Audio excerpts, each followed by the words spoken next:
Assim que eu comecei a fazer o curso, eu obtive do chefe daquela época tinha um representante da faculdade do Ministério da Educação em Niterói.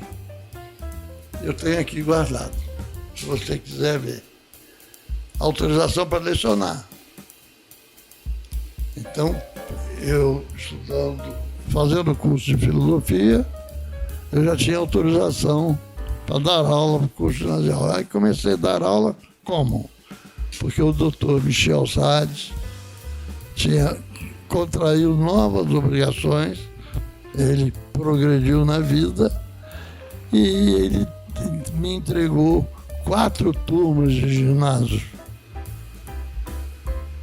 para dar aula. E eu fui dar aula. Curso noturno, onde o mais novo da turma era eu. Turma da noite, pessoal que trabalhava o dia inteiro. Que matérias o senhor lecionava? Eu lecionava língua latina. Bom, o senhor forma em Direito e tem um momento importante na sua vida e na vida para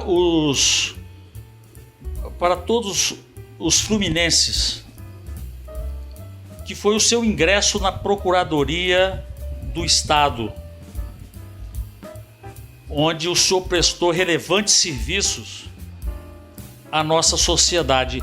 Gostaria que o senhor pudesse informar como é que foi este ingresso e até quando o senhor exerceu a função de procurador do Estado. Eu estava acatadinho em um emprego, no primeiro emprego. O Roberto Silveira me encontrou na rua, ele era vice-governador. Ele me chamava de primo. Cruzei com ele na rua. Onde é que você vai? Eu digo, eu estou indo trabalhar. Vem aqui comigo, sobe aqui comigo. Eu digo, não posso, eu tenho que trabalhar. Ele disse, mas eu estou mandando, eu sou o vice-governador. Manda quem pode, obedece quem tem juízo. Subi como homem. E trabalhei no gabinete dele, até que um dia, cansado de trabalhar de graça, pedi a ele para me arranjar um emprego. Ele me indicou para um cidadão chamado Salo Brandt, que era então secretário de Fazenda. Eu fui lá, o Salo Brandt me empurrou, é um jogo de empurra, né? Que todo mundo conhece. Me empurrou para o departamento de engenharia, onde havia um homem que dizia que era o terror. O homem chamava Areia Leão. Ele falava muito alto, grandão. E eu fui lá falar com o Leão.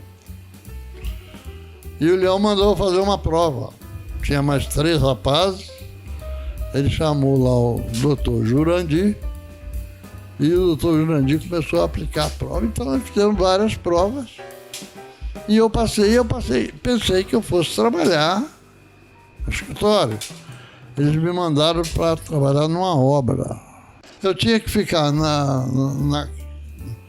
naquela cabine que toda obra tem. Eu fazia o controle da entrada e saída do material e da folha semanal do pagamento do pessoal. Ali eu comecei. Dali, porque eu já estava estudando, eu fui para o escritório e comecei a minha carreira de funcionário até chegar no departamento de estrada de rodagem. Eu fui progredindo a carreira de procurador do Estado. Não existia no Estado do Rio Antigo a Procuradoria-Geral do Estado.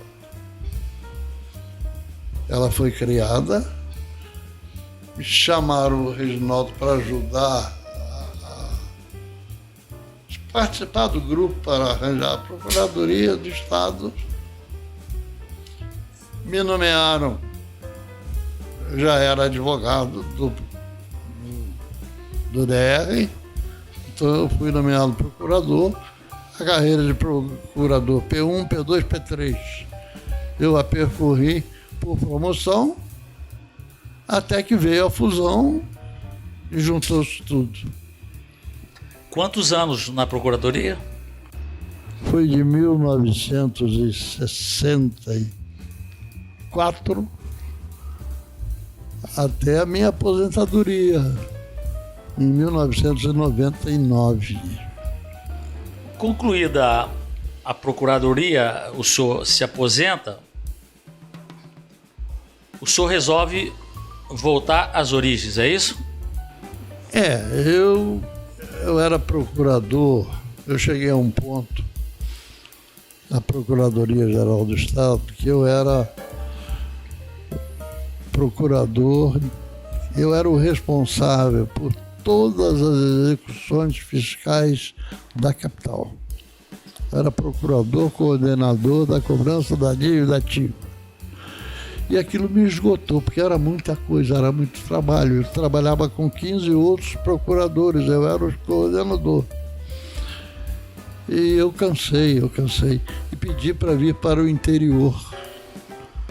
E depois de longo tempo eu obtive a minha transferência e vim encerrar a carreira aqui como procurador regional em Itaperuna. Procurador regional, chefe da regional de Itaperuna. E aí o senhor vem se fixar em Bom Jesus de novo? Na época meus pais estavam viúvos e eu vindo para cá, eu vim morar em Bom Jesus, eu trabalhava em Itaperuna. Esse trajeto Bom Jesus e Itaperuna, meu carro fazia sozinho, quase que não precisava de motorista. Bom, doutor Reginaldo, quando então o senhor retorna, se aposenta e retorna às suas origens em Bom Jesus, não é isso? Certo. O senhor sai daqui com 12 anos de idade, é isso? 14 anos. E retorna com que idade? 57. Tá. Por aí. Já disse alguém que a história de cada ser humano é a busca por suas origens. E quando o senhor aqui retorna, a gente observa que o senhor passa a se devotar à escrita, especialmente em relação a crônicas. E aqui nós temos um livro que o doutor Reginaldo lançou, Mal Traçadas Linhas, que são crônicas, esse gênero literário importante que quem pode ter o privilégio de ler os seus trabalhos observa que há vários temas abordados. Agora, a gente constata que essas histórias da sua vida, principalmente na infância, elas também estão inseridas neste livro. Quando o senhor começou a se despertar para escrever as crônicas, doutor Reginaldo? Eu, quando fiz o curso de letras, eu tive que ler muitos livros. E dentre os meus preferidos estavam, coincidentemente, estão aqui, porque eu não esperava vocês hoje aqui, hein?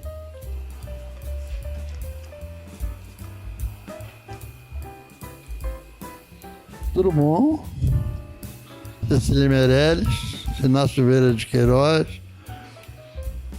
Fernando Sabino, Paulo Mendes Campos, os grandes cronistas de uma certa época. E eu gostava muito das crônicas. Não só deles, mas como também das crônicas de jornal de um cidadão excepcional chamado Sérgio Porto, o famoso Stanislau Ponte Preta. Então, por gostar muito desse tipo, eu, de vez em quando, eu escrevia alguma bobagem, enfiava no fundo de uma gaveta e não sabia, esquecia até deles. Nunca tive pretensões de escrever, não. Eu não sou escritor, eu não sou cronista, não sou nada. Isso aconteceu. E olha, pressão de muita gente, inclusive um cara que está me olhando agora aqui. Isso é pressão, isso aqui é impressão, mas é pressão também. Eu apenas juntei, só para tirando o lado brincalhão da história, eu sempre gostei de frisar e contar para os outros o episódio importante que foi a vinda do meu pai para cá, do Líbano para cá, que não sei se vale a pena contar de novo, mas eu vou contar, é muito rápido. Meu pai perdeu os pais dele durante a Espanhola. O Líbano estava em guerra, estava sob o poder do Império Turco Otomano. Um irmão dele tinha vindo para a América, outro ele não sabia do destino e outro estava lá pequena também, jovenzinha como ele. Ele foi recolhido por padres franceses, ficou num colégio afastado de Beirute, colégio de padres franceses. Educação esmerada, segundo ele. Meu pai aprendeu francês, aramaico, teve uma educação esmerada ali. Mas debaixo de chicotada, os padres tratavam os alunos com chibata. E um dia ele resolveu fugir do colégio. Era uma madrugada de inverno, ele e um outro garoto que topou fugir com ele. Fugiram. Foram para Beirute a pé, com neve, segundo ele, o relato dele. A neve na altura da canela. Chegaram em Beirute, separaram os dois, se abraçaram, se separaram. Cada um foi para o lado. E meu pai foi procurar a irmã dele, que ele sabia que estava na casa de um parente, conhecido, parente e tal. Achou. E ficou lá na casa desse homem, ficou morando lá, como empregado desse tio dele. Ficou um tempo, juntou um dinheiro, planejou com a irmã dele, não sei como, embarcaram no navio e vieram embora para o Brasil. Que onde estava o irmão que ele descobriu, estava no Brasil. Fez a viagem. Chegou no Rio de Janeiro, dois adolescentes, meu pai com 15 anos, a irmã com 16, sem dinheiro, com 15 libras no bolso, sem saber falar nada. Chegaram no Rio de Janeiro, pergunta daqui, pergunta dali, da maneira que podiam. Turco é lá, turco é lá e turco é lá. Eles chegaram mais ou menos na Rua da Alfândega, Senhor dos Passos, o reduto que é até hoje o Saara. E lá, de pergunta em pergunta, ficaram alguns dias e obtiveram, não sei como, uma pista do irmão. E o irmão estaria num lugar chamado Porciúncula. Entraram no trem e foram parar em Porciúncula. Acharam o irmão. Uma miséria danada, uma luta danada, dificuldade. Meu pai quis voltar, queria voltar para Roma para ser padre, mas não tinha como, nem voltar nem... Voltar como? Voltar para quem? Nem dinheiro. E meu pai acabou ficando, com a ajuda de outros. Arranjou uma mula, comprou algumas bijuterias e foi pelo mato afora, sem mascateando pelo mato afora, sem saber falar português. Vendendo, segundo ele, eu conto essa história, vendendo bente para bentear cabelo. E essas coisas. E um dia ele se perde, em vez de ele voltar para Porciúncula, ele ficava perdido dias e voltava para Porciúncula sempre, para renovar o estoque, etc. Um dia, em vez de voltar para Porciúncula, ele errou o caminho e desceu. E veio parar em Bom Jesus. Ele sai aí para cima, ele, em vez de voltar lá por cima, por vai e sai na atividade para chegar aí em Porciúncula, ele veio pelo outro lado, ele errou a direção e o sentido, e veio parar em Bom Jesus. Em Bom Jesus ele procurou alguém que falasse árabe, indicaram uma loja.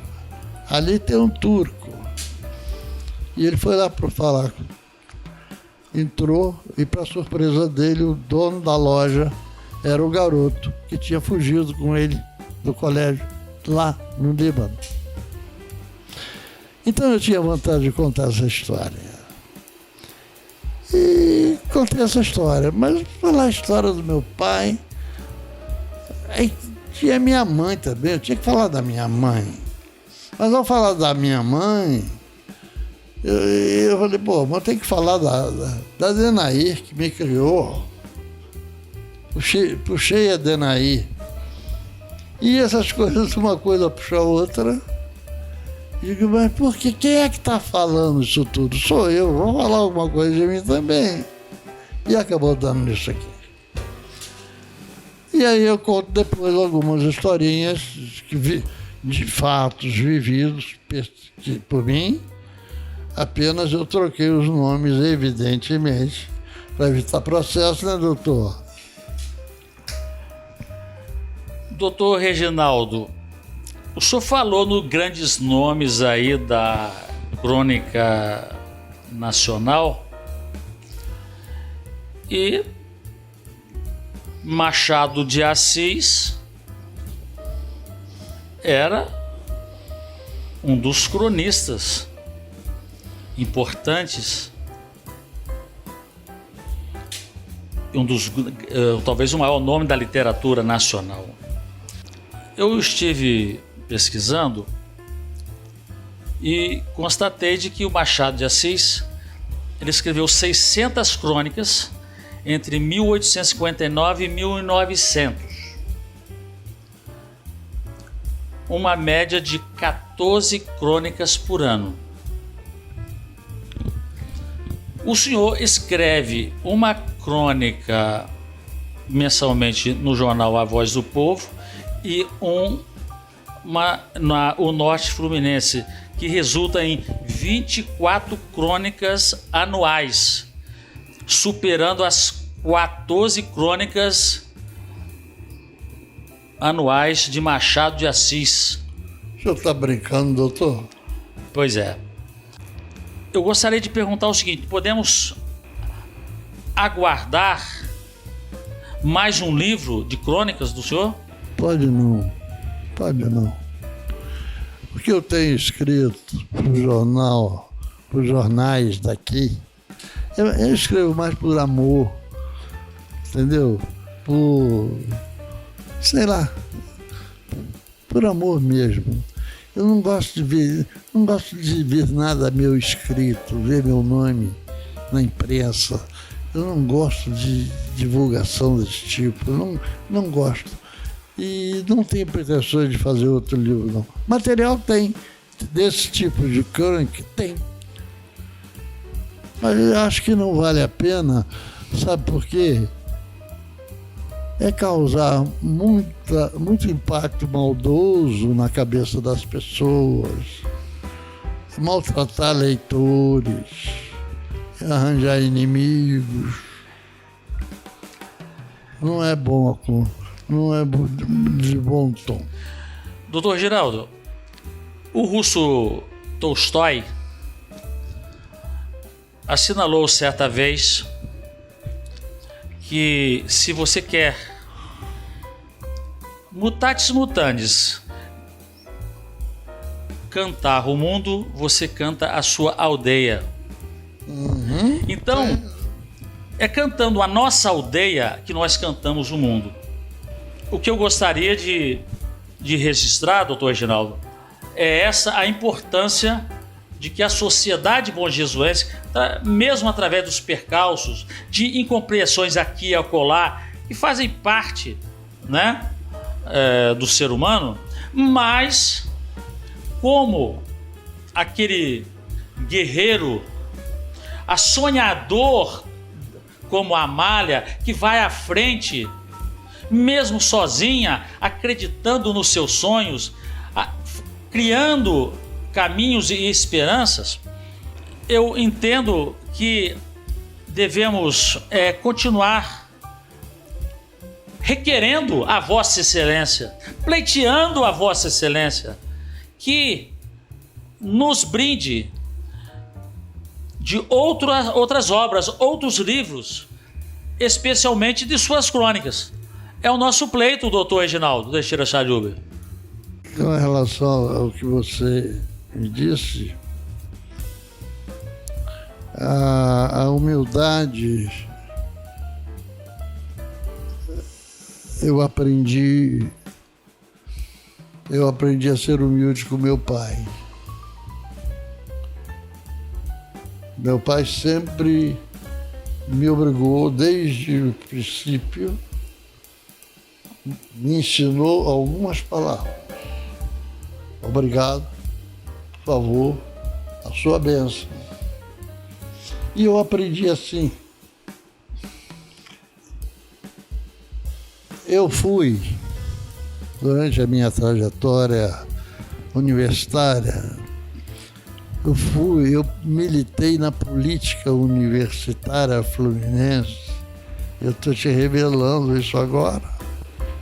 Eu fui presidente do diretório acadêmico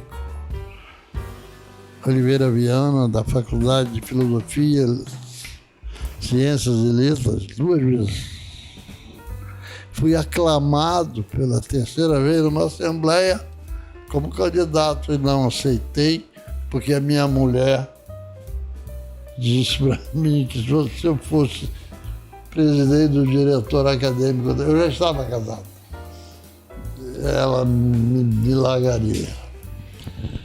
E sempre falando do jeito que eu estou falando com você. Eu nunca fiz discurso, eu não sei fazer discurso, eu não sei falar em público, eu tenho vergonha de falar em público. Então, é uma característica minha. E quando eu digo a você que eu não gosto de divulgar, eu fico com vergonha, eu tenho vergonha, eu sou tímido. Não? Engraçado, né? Cara que foi casado 4 vezes, como eu, dizer que é tímido, mas pô. Então, não posso prometer nada a você que eu vou escrever um livro, não. Talvez, pode ser, quem sabe. Doutor Reginaldo, quantos filhos o senhor tem? Eu tive 2 filhos. Um, infelizmente, faleceu em 2020, com 58 anos de idade. Faleceu de quê?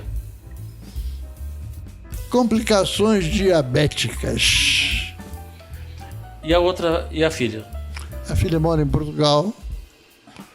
Tem 2 filhas lindas. Como é que é o nome dela? Amália Regina. É o nome da minha mãe e o nome da minha avó. Certo. Ela está há quantos anos lá em Portugal? 34 anos. O senhor tem 2 netas portuguesas. Lindas. Quais os nomes delas? Ana Beatriz e Ana Cláudia. Para finalizar, doutor Reginaldo, primeiramente, agradecer a sua acolhida aqui em sua casa, a mim e ao Isaac, da TV Alcance. Mas eu gostaria que o senhor pudesse, ao final, deixar uma mensagem para as novas gerações que estão chegando ao mundo. É difícil. Mas o que eu posso primeiro é agradecer a você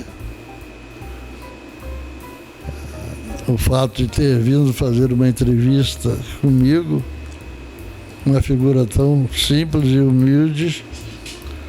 Eu tenho até vergonha de dizer que eu estou sendo entrevistado pelo Dr. Gino Bastos. Mas, enfim, é uma realidade. Estou sendo filmado pelo grande Isaac Nascimento. É uma realidade. E é tão bom. E eu fico tão feliz e envaidecido. Mensagem eu posso dar para vocês dois é de muito obrigado. E para as gerações que vêm, eu não posso dizer nada, posso dizer para a geração que está aí, que pelo amor de Deus, cuidem de si e dos seus semelhantes. Só assim a gente pode cuidar desse país nosso que está tão sofrido, tão necessitado. Precisamos cuidar do ensino. Escolas estão sendo criadas, mas o velho professor aqui vê que a escola não está sendo criada com o objetivo de ensinar, mas de ganhar dinheiro. Essa é a grande diferença. E é isso que me preocupa, que me atormenta, é ver escolas magníficas e ver entrar um professor para dar aula de sandália de dedo e camiseta regata. Não que eu seja contra isso, mas é que isso induz o aluno a levar uma vida não muito respeitosa. Porque eu acho que o professor é uma figura que merece respeito. E o professor trajado desse jeito, ele está se desrespeitando. Ele devia se dar o respeito. Porque o professor merece respeito. Professor, todo mundo diz aí. Qualquer ser humano desses todos que nós conhecemos teve um professor. Sim, todos nós tivemos um professor. Então, eu quero resguardar, pedir, por favor, às novas gerações, à geração atual, que respeitem o professor. Cuidem do professor para que ele possa estudar, porque só estudando que ele será um bom professor.